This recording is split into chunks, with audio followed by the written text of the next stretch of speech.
Welcome to the Emisarios Unidos de Luz channel. If you enjoy this near-death experience story, consider giving it a like and subscribing to the channel. Now let's start with the story. When I was 19, I died when I had an allergic reaction to a medication that caused me to suffocate to death. As I lay in bed, I began to feel a force pulling me from the top of my head until I was completely separated from my body. Outside of my body, I no longer experienced pain or discomfort, nor did I experience the impetus to breathe. I began to travel very quickly, and then I became aware of traveling through a portal alongside many others. In that portal, it felt as though I was in a dimly lit waiting room, and I watched with curiosity as a variety of people arrived. Among those people were 3 uncouth teenage boys who died in a car accident in which they had been intoxicated, and a talkative woman who looked to be in her 50s. When that woman noticed me watching her, she began to approach me, seizing her opportunity to have a conversation with me. The woman talked a lot, and in particular, about the person she used to be during her life.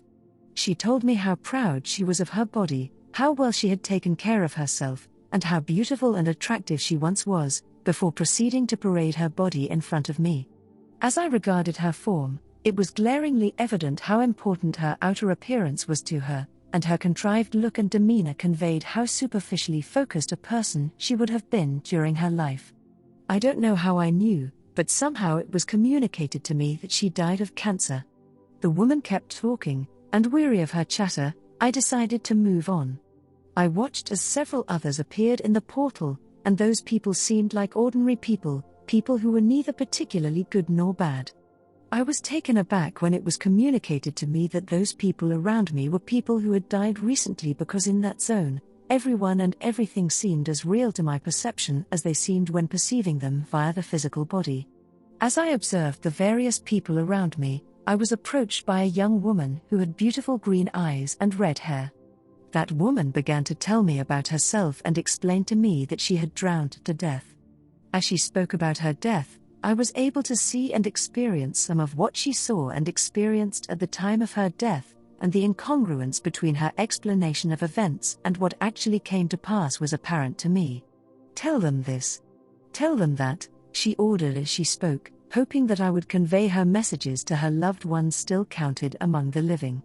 I politely listened as she described the person she once was, and she described her likes and dislikes. Among other things, she asked me to convey to her loved ones that she was a person who loved to sing. Without warning, she began singing a song with the most beautiful and captivating singing voice, causing the people around her to marvel at her vocal talent and at the grace and agility with which she moved. After her impromptu rendition, the young woman explained to me how she regretted not enduring her travails courageously and how it would have been better to stay on Earth to work on herself and to continue learning. I remember being among others in a large, brightly lit area where many people were gathered. In that area, I watched small groups begin to form as people gravitated towards those with whom they felt most at ease. The area was alive with conversation when a man with a unique presence entered.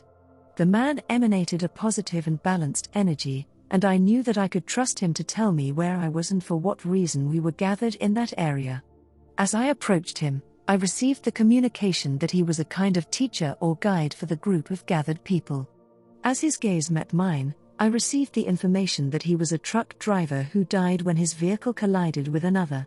"I am not a perfect man, but during my life I mastered humility," he said. He also communicated that he was there to teach the group the importance of humility because those people had been self-absorbed to the point where it had blocked their vision and progress during their earthly lives. Those people blocked the learning of vital lessons and prematurely aborted their lives, be it unwittingly in some cases or through their recklessness or short-sightedness. Some of those people expressed a flagrant disregard for life in the way they consumed drugs and alcohol or in the way they participated in those activities that could potentially lead to one's demise. It was conveyed to me that such behavior was considered suicide in that place. Elaborating on the subject of suicide, the teacher explained to me that when a human takes their own life in desperation, due to emotional or mental imbalances, physical agony, or even severe depression, doing so is similar to when a very old person, tired of hanging on to life, ends it by simply refusing to eat or breathe. A person who wills themselves out of their life is not punished on the other side, he explained. He explained how those who abort their own lives experience a period of rest on the other side, but what they intended to learn while in the body remains to be learned, and doing so is not easy without a body. I came to understand that as much as they were taught and infused with good and helpful information in that place, and even if they agreed wholeheartedly with what was taught and with what they needed to learn, learning remains theoretical without a body to put that learning to the test. He explained how he needed to teach that particular group of people how vital it is for them to look beyond themselves. He wanted to convey to them how to put their self-obsession behind them and how they would continue to stagnate if they could not unchain themselves from their attitudes. He shook his head by way of implying that there was very little he could do to help them. He explained that his service to that group was to try and ignite the flames of passion for what he intended to impart to them, such that the fire kindled within them would burn throughout their sojourn on earth. I don't know what methods he used to teach the group, but by just being in his presence, I was able to connect with the energy of the learning that he intended to impart to the others. When I asked him who the people around us were, I felt a sudden jolt of anxiety when he replied telepathically that they were all deceased people. If these people are dead, then what am I? I asked bluntly. You are in between the living and the dead. You are as if in a coma. There will still be life in you, he explained. It was then that I began to search for an exit, as I began to panic. I was in the corner of the room about to leave when a couple of the teenage boys suddenly lunged at me energetically to try and stop me from exiting the area. It seemed almost as if they desired sexual contact or energy, and their intentions made me even more determined to leave. Their actions and even the few interactions that I had with others made me realize that some of those who leave the earth arrive on the other side as the same human-natured beings they were on earth. On the other side, I wondered about the importance of religion, and with that question in mind, I received the knowledge that religion wasn't important in the way I imagined it was. One's religion, no matter what, was written in their own heart. I learned that it is more important to know who the person is than who or what they worship. A person's frequency, tone, and what I comprehended as a person's mathematical equation are the characteristics that truly define a person. I learned that we are born on earth to learn how to love divinely and that we become masters of ourselves by becoming masters of our own lower or more dense aspects of ourselves by channeling the lower energy upward in order to reach our highest potential. I will preface the second part of my NDE by saying that a lot of what I experienced remains forgotten to me and that I am tempted to say that what I experienced in the following description occurred concurrently with what I have already given an account of.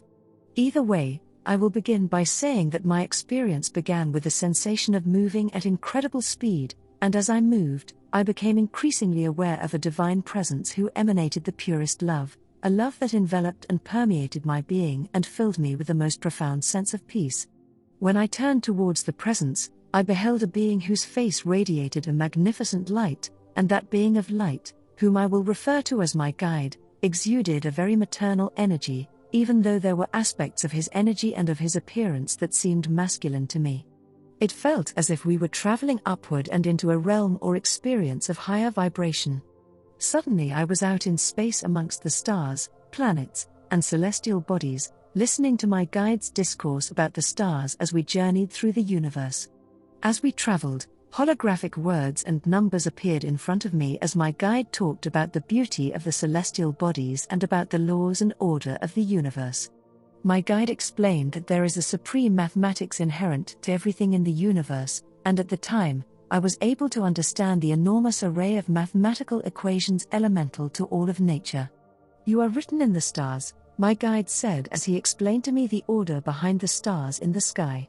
He explained how the stars are a map or mathematical key to everything that exists and that such knowledge was known to man in the past, but has since been corrupted and used for things of trivial purpose on our planet.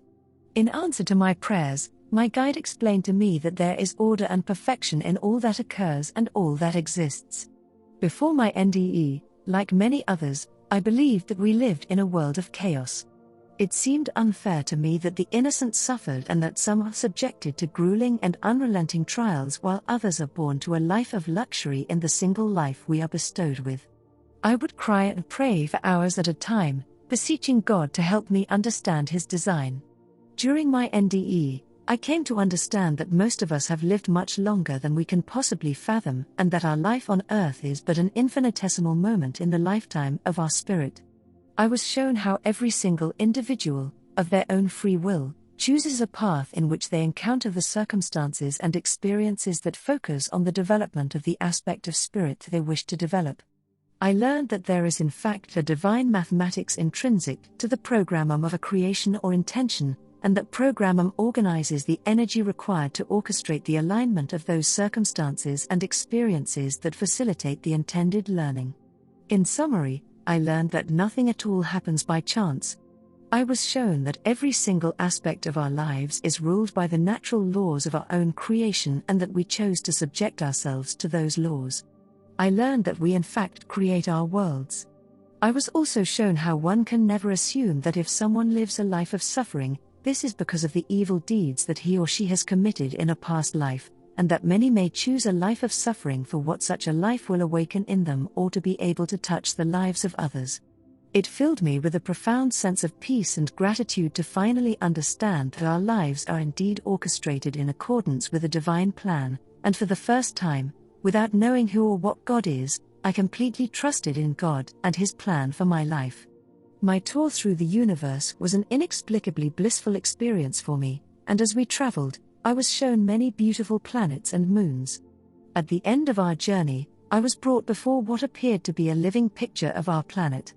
While I was looking at it, I saw the word Navata.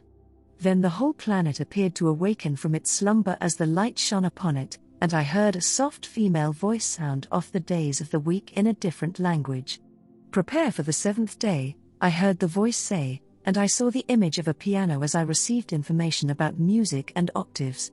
At the same time that I was watching what seemed like a live panoramic film of scenes on Earth, I was flying over the Earth at great speed.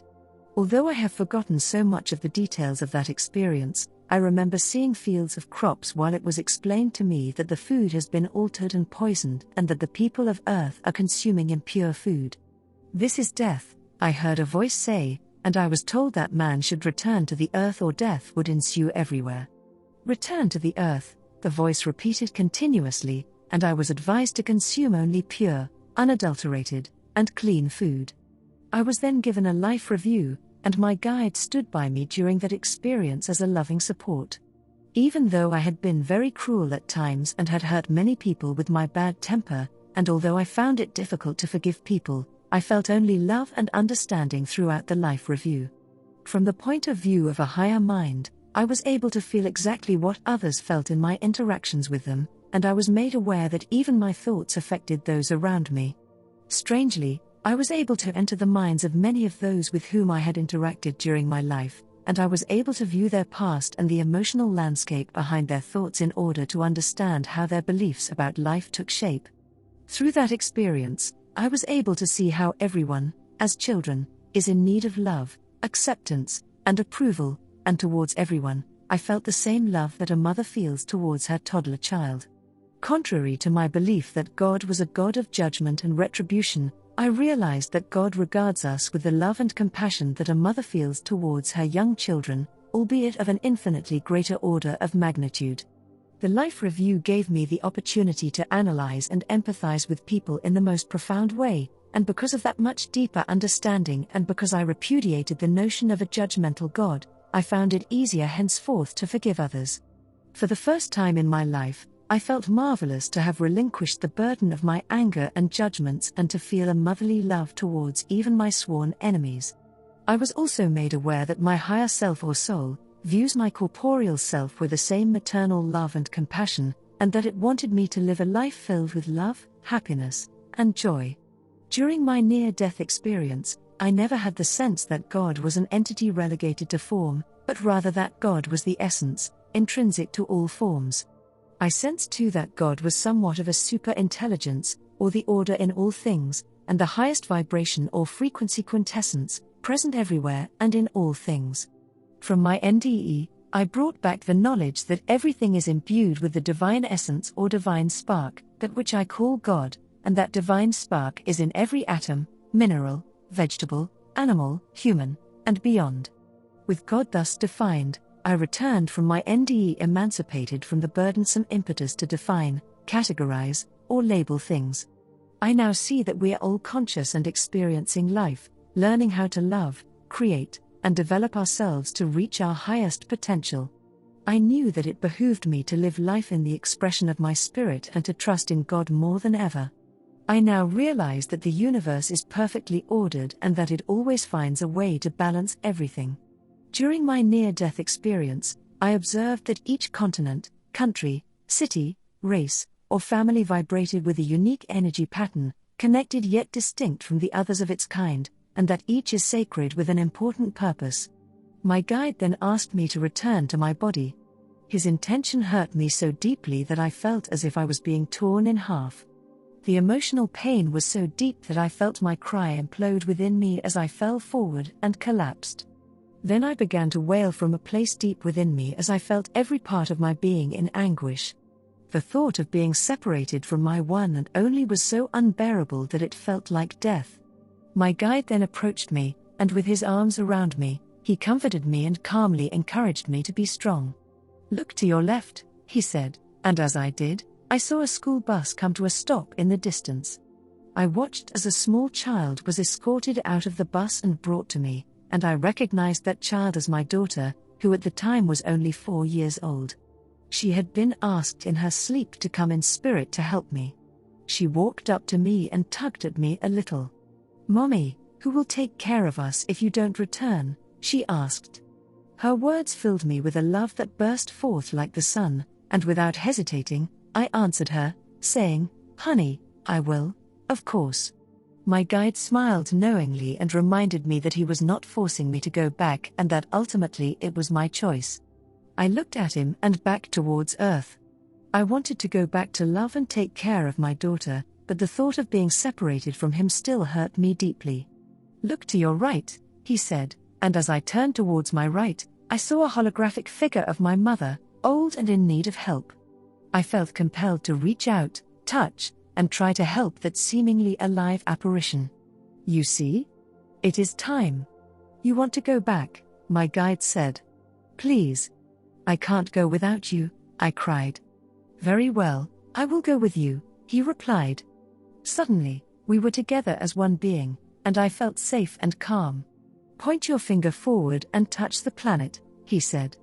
I reached forward and saw energy in the form of my finger reaching forward and entering into the energy field of the planet. I felt a surge of electricity run from the tip of my finger and begin to move up, and as the surge of electricity reached the first knuckle, I felt a colossal force suddenly pull me forward. The next thing I knew was back in my room at home, looking upon my body.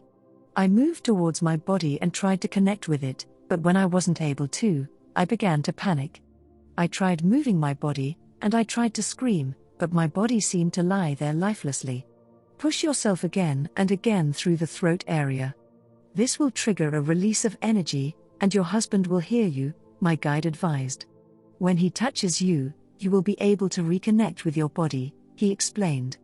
I began to push through my throat area, over and over, until I was able to make a sound loud enough to wake my husband. When my husband touched my body, I experienced a sensation like electricity moving through my body, yet I remained unable to connect with it.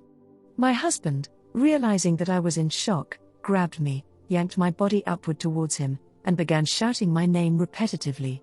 As he shook my body, I felt electricity beginning to move all over my skin, and I could feel myself reconnecting with my body. It would take me weeks to give the full account of all that I experienced during my NDE, but what I have given is a brief summary. For weeks after, I continued to have visions, incredible dreams, and divinely inspired experiences. I have since lost my desire to consume animal flesh, and my diet now mainly consists of raw organic foods. I don't eat anything with chemical ingredients, and I try to eat food of the highest quality and purity. To be true to myself, I left behind the religion I grew up with, although doing so wasn't easy for me. After my near-death experience, I found that I desired much less. Within the first week after my near-death experience, I was cleaning out my house, wanting to get rid of many things. I got rid of a lot of the home decor and music that I felt didn't harmonize with the energy and vibration I desired in my life. I lost my desire to shop as frequently as I did prior to my near-death experience. A few weeks later, I was able to see light in and around everything. I was able to see into the realm that surrounds this earthly realm, and I could see and feel the vibration of everything around me. Soon after my near-death experience, I began to meditate and connect with my guide. My prayers became opportunities to connect, feel, and receive rather than plead, worry, and ask forgiveness. Even though I'm not a practicing Christian, I still try to live by the example led by Jesus and by his teachings. Today I look upon with reverence and respect everyone who was or is an example of Jesus' teachings. I found good, or God, in many places and within the teachings of many religions and schools of thought. Soon after my near-death experience, I stumbled upon a woman who was being consoled by many others. When everyone had dispersed, I began to talk to her. She explained to me that she had only just found out that her daughter had died, yet she didn't know why or how. I asked to see a picture of her daughter because my intuition was telling me that she was one of the people that I met on the other side. The woman brought a photo when I met with her the following day, and when I looked at the photo, I immediately recognized her as the girl who loved to sing. Did she have pretty red hair and green eyes? I asked the woman. Yes, she did, the woman replied, and it was then that I told her about my near-death experience, how I had met that beautiful young woman, and how she asked me to deliver several messages to her family. I then proceeded to give an account of my interaction with the young woman, and all of what I told this woman about what her daughter said seemed to make perfect sense to her. She told me that shortly before her daughter's death, she had heard from others that her daughter had begun to sing and that she had a passion for singing.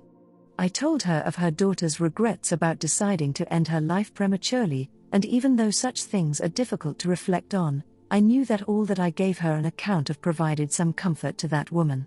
We learned a week later or so, through the coroner, how the girl died, which confirmed for me what the young woman had told me on the other side with regard to the circumstances of her death and her experience of dying. I could fill a book with the wondrous things that have occurred since my NDE. My life still has its challenges, and like everyone else, I still struggle with my own worldly and personal issues. I do feel that the NDE awakened my consciousness and certain abilities in me, and my understanding of life has since increased. I learned after my return that I had been pulled into that specific portal at the beginning of the near-death experience, with others who had ended their lives prematurely, because I had for so many years been taking strong medications for my health problems and that those medications were slowly killing me. I had seen myself as a helpless victim for so long and was very dependent on outside sources to fix problems with my health rather than believing in the power within to transform my health. In my pain and sorrow, I became self-absorbed and despondent. I learned from seeing the others who had come through that portal that I had to let go of myself, to give up my personal story of being a victim. I gave up all of the labels that doctors had given me for my health problems and let go of my story of the limited being I thought I was. I worked towards humility, and I opened myself up to learning and growth. I took full responsibility for my suffering and stopped blaming others. Little by little, I have been making my life a reflection of the perfect love that I experienced on the other side. Because of the very intimate relationship I have had with suffering, confusion, and fear throughout my life, I hope that this account of my NDE inspires or helps others in some way, and for those who can relate very closely to my experience, that it gives them some reassurance, hope, support, and even enlightenment.